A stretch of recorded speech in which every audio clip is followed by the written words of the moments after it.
Bismillahirrahmanirrahim wa bihi nasta'in wa alayhi natawakkal wassalatu wassalamu ala ashrafil anbiya'i wal mursalin amma ba'd. Assalamualaikum warahmatullahi wabarakatuh. Magandang araw po sa inyo lahat. At sa mga oras na ito, ang paksa po na pag-usapan natin ang 40 hadith ni Imam An-Nawawi rahimahullah. At ang ating hadith na pag-usapan ngayong araw ay ang pang-anim na hadith. An Abi Abdullah An-Nu'man bin Bashir radiyallahu anhuma. Ito ay sinalaysay ni Abi Abdullah An-Nu'man bin Bashir, isa sa mga sahaba ni Propeta sallallahu alaihi wasallam, na kanyang sinabi, qal sami'tu Rasulullah sallallahu alaihi wasallam, narinig ko ang Propeta sallallahu alaihi wasallam na kanyang sinasabi, innal halala bayyin wa innal harama bayyin. Una-una, innal halala bayyin, katotohanan na ang halal, yung mga bagay na pinapahintulutan, ay ito ay napakalinaw. Ito ay malinaw sa mga mananampalataya. Halimbawa, ang mga pagkain ng mga halal ay alam natin, ang tubig, ang tinatawag na mga pagkain, mga prutas, mga vegetables at iba pa. At yung mga bagay na iba pa na halos lahat ay ito ay tinatawag na halal. Maliban lamang kung may dalil na ito ay tinatawag na haram. So ang asal, ang pundasyon sa mga bagay-bagay, halimbawa sa pagbebenta, sa pagkain, sa anumang mga bagay ay ito ay halal. Yan po ang asal na tinatawag na kaida, pundasyon, na dapat malaman ng isang mananampalataya na ang asal sa mga bagay-bagay ay ito po ay halal. Maliban lamang kung may dalil na ito ay tinatawag na may dalil na ito ay pinagbabawal. Halimbawa, ang baboy, ito po ay haram. So malinaw po yan. Ang lahat, halos karamihan ng mga bagay ay ito po ay halal. Malinaw po ang halal sa isang mananampalataya na maaaring ito ay tinatawag na halos karamihan sa atin alam natin kung ano yung tinatawag ng mga halal na mga bagay-bagay. Pangalawa, sinabi niya rito ay wa innal harama bayyin, at ang mga haram, mga ipinagbabawal ay ito ay malinaw din. Malinaw din ang mga bagay na ito. At pag sinabi natin na yung haram ay yung haram sa pagkain, haram na pakikitungo, haram na tinatawag na mga gawain at iba pa. So yan po ay malinaw. Halimbawa, ang zina, haram ang zina. Okay? Malinaw po yan. Kapag isa kang Muslim ay alam mo na ang zina ay haram. Ang riba, yung tinatawag na patubo, yan ay tinatawag na haram. Malinaw po yan. Ang gawain na shirk, yan po ay tinatawag na malinaw na yan ay haram na gawain. Okay? So, ang mga haram na gawain ay mayroon pong tinatawag na mga dalil ito mula sa Quran, mula sa hadith na ito ay pinagbabawal. So ito po ay halos lahat sa atin ay karamihan ay alam ang tinatawag na mga gawain na ipinagbabawal. So ang halal, innal halala bayyin wa innal harama bayyin. Katotohanan ang halal, mga bagay na halal pinapahintulutan sa isang mananampalataya, pagkain man ito, gawain man ito, transaksyon man ito, ay karamihan ito ay tinatawag na malinaw. Ganun din ang mga haram na gawain na sa isang mananampalataya ay halos lahat ng ito ay malinaw sa isang tinatawag na isang Muslim. At sinabi dito, wa bainahuma umurun mushtabihat la ya'lamuhunna kathirun minan nas. Okay. Sabi dito, una yung halal, pagkatapos pangalawa yung tinatawag na haram. Pangatlo, may pangatlong bagay na sinabi dito na umurun mushtabihat. At mayroong pangatlong bagay na ito ang bagay na hindi malinaw sa tao kung ano ito. Hindi malinaw sa tao kung ito ay haram o ito ay tinatawag na halal. So dito sa bagay nito, paano natin pakitunguhan kapag hindi natin alam, hindi malinaw sa atin? Ibig sabihin may nagsasabi na ito ay halal, may nagsasabi na ito ay haram. So hindi pa malinaw sa atin. At sabi dito, la ya'lamuhunna kathirun minan nas. At karamihan sa mga tao ay hindi nila alam ang bagay na ito. Karamihan sa mga tao ay hindi nila alam ang mga bagay na ito. At sinabi dito na may mga nakakaalam.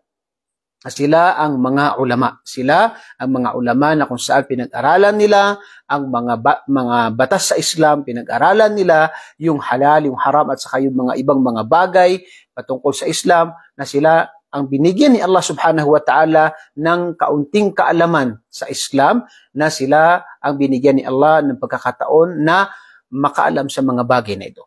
So kaya ang utos sa atin sa relihiyong Islam ay fas'alu ahla dzikri in kuntum la ta'lamun. Kayo ay magtanong sa mga nakakaalam kung hindi nyo alam ang bagay na ito. At huwag tayong tinatawag na magbibigay ng fatwa, magbibigay ng mga kasagutan sa mga bagay na hindi natin alam.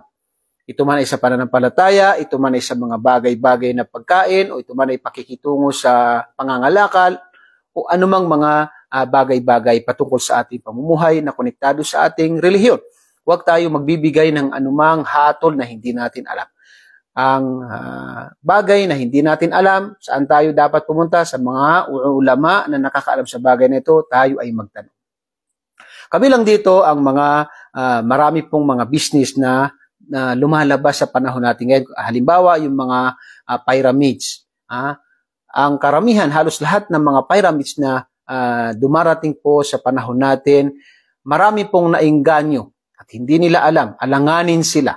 Alanganin sila kung ito ay haram, ito ay halal. Kaya dahil sa hindi nila ito binigyan ng oras, na hindi nila itinanong sa mga ulama, kahit na narinig nila na may mga ulama na nagsasabi na ito ay haram, at meron din nagsabi na ibang mga tao na kanila sinasabi na ito naman ay pwede.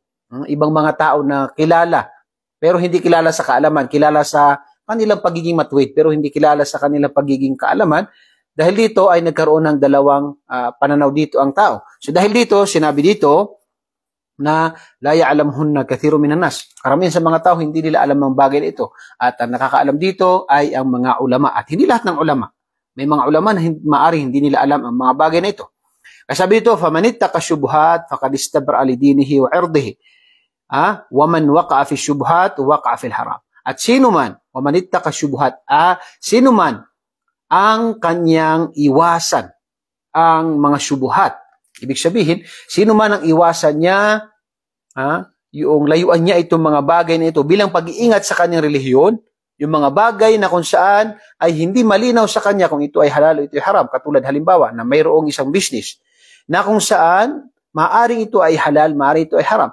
So kapag ito ay iniwasan ng isang tao, ay napangalagaan niya ang kanyang relihiyon at ang kanyang dangal, ang kanyang sarili sa mga tao. Yun ang pinakauna rito, yung tinatawag ng kanyang relihiyon. Dahil marami po na hindi sila nag-iingat, na sila ay pumasok sa isang kalakaran na alam nila na ito ay alanganin, at pagkatapos sa kanila nalaman na ito pala ay napakalaking riba, ito pala ay napakalaking scam, na ito ay makikita natin sa ating panahon ngayon. Sabi dito, waman waqa'a fi syubhati waqa'a fil haram. Sino man ang gawin niya ito, na hindi siya nag-ingat, hindi siya nagtanong, hindi siya nagtanong, at pagkatapos ay naging malinaw sa kanya na ito pala ay haram, ay nakagawa siya ng haram. Dahil hindi siya nag-ingat, hindi siya nagtanong sa mga ulama sa mga bagay na ito. Kaya, dahil hindi po natin maiwasan yung mga transaksyon sa pangangalakal, ay dapat po kapag alanganin tayo, na may nagsasabi, narinig tayo na ito ay haram, at may nagsasabi naman na ito ay halal, ay magtanong po tayo sa kilalang mga ulama na may pagkatakot sa Allah, at sila ay kilala sa kaalaman. Huwag po tayong tinatawag na agad-agad na pumasok sa ganung mga business. Halimbawa, yung pagpapautang ng gold. Dati napakarami. Pero alhamdulillah, dahil sa mga ulama natin na ito'y pinaliwanag nila, marami po, alhamdulillah, sa takot nila kay Allah ay tinigilan nila ang ganitong mga business dahil ito po ay riba, pagpapautang ng mga ginto. Okay? So marami po na hindi nila alam ang bagay nito. Kaya bago tayo pumasok sa transaksyon, ay dapat po alam natin ang mga bagay nito. Dahil sinabi sa hadith na sino man ang gawin niya ito na hindi siya nagtatanong, hindi siya nag-ingat, ay tunay na nakagawa siya ng tinatawag na haram na gawain. At hinalintulad ito ni Propeta sallallahu alaihi wasallam na kanyang sinabi, karra'i yar'a hawla al-hima yushiku ay yaqa'a fihi. Ala wa inna likulli malikin hima. Dito, sinabi dito, parang ang isang tao na siya ay nangangalaga. Nangangalaga siya ng tinatawag ng mga hayop. Na kung saan ay siya ay pumunta sa isang lugar, na kung saan ang lugar na ito ay ipinagbabawal ito ng hari. Pagmamayari ito ng hari at ipinagbabawal niya ang paglapit at pagpunta sa lugar na ito. Ngunit ang nangangalaga na ito ng kanyang mga hayop ay alam niya yung bagay na yun pero lumapit pa rin sila doon. Kaya maaaring ang isa sa kanyang mga alaga ay mapahamak o kaya siya mismo ay hulihin dahil sa alam naman na pinagbawalan. Pero dahil sa tinatawag na hindi na siya nag-ingat, siya ay lumapit doon sa tinatawag na ipinagbabawal na lugar, ay siya ay napahamak. So yan ang isa sa mga halimbawa ni Propeta sallallahu alaihi wasallam. At sinabi niya, ala wa inna likulli malikin hima, ala wa inna himallahi maharimu, ala wa inna fil jasadi mudghah. Dito sa isang hadith, sa kanyang kasunod, sinabi niya dito na katotohanan na lahat ng mga hari ay meron silang mga lugar na kung saan ito ay pinapangalagaan nila at pinagbabawal nila na lumapit dito ang mga tao. So may mga lugar yan. At tunay, sinabi dito, ala wa inna himallah, katotohanan na si Allah subhanahu wa ta'ala ay ang kanyang hima, yung kanyang ayaw na lapitan ng mga tao. Yung bagay na kung saan pinapangalagaan niya ito na ayaw niya na lapitan ito ng mga tao ay ang mga bagay na ipinagbabawal niya. Okay, kaya nga halimbawa sa zina, wala taqrabuz zina, huwag kayong lumapit sa zina. Hindi sinabi na huwag kang magzina, sabi huwag kayong lumapit sa zina. Subhanallah. So napaka ano ng pag-utos ni Allah, pagbabawal ni Allah na huwag kayong lumapit. Subhanallah. Paano pa kayo magzina ang isang tao? So dito lahat ng mga bagay na patungo sa haram, patungo sa ipinagbabawal ay dapat iwasan ng isang tao. Halimbawa, yung tinatawag na pakikipag-usap sa hindi maharam kung hindi kinakailangan ay iwasan.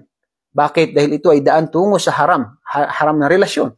Di ba? Marami na kung saan una si kuya, kuya, tapos pagkaraan ng isang buwan, nag-usap sila ng tinatawag ng hindi niya maharam hanggang sa naging sila, hanggang sa nagtatawagan sila ng mag-asawa. So saan nagsimula yun? Dahil sa isang usapan na hindi naman kinakailangan.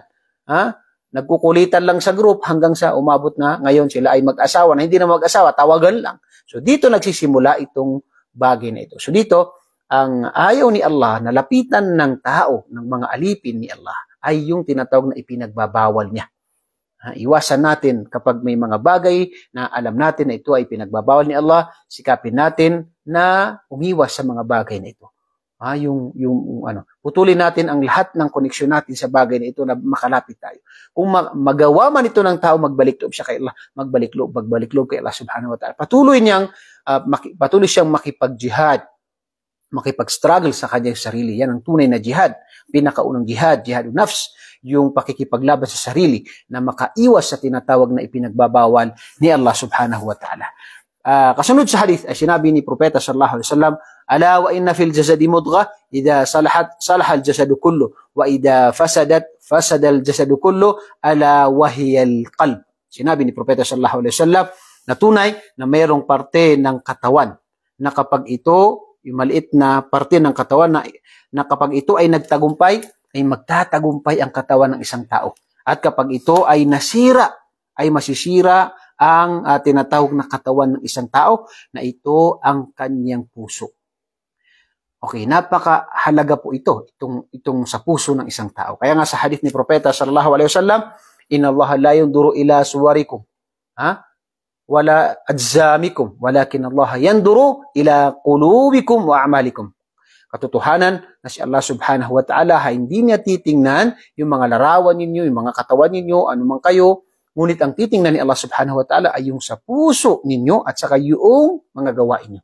Dahil hindi pwede na maghiwalay ang gawain ng puso, ang gawain ng tao at ang kanyang puso. Dahil kung ano man ang nasa puso natin, yun ang lumalabas sa ating dila, yun ang ginagawa ng isang tao. At makikita po natin yan.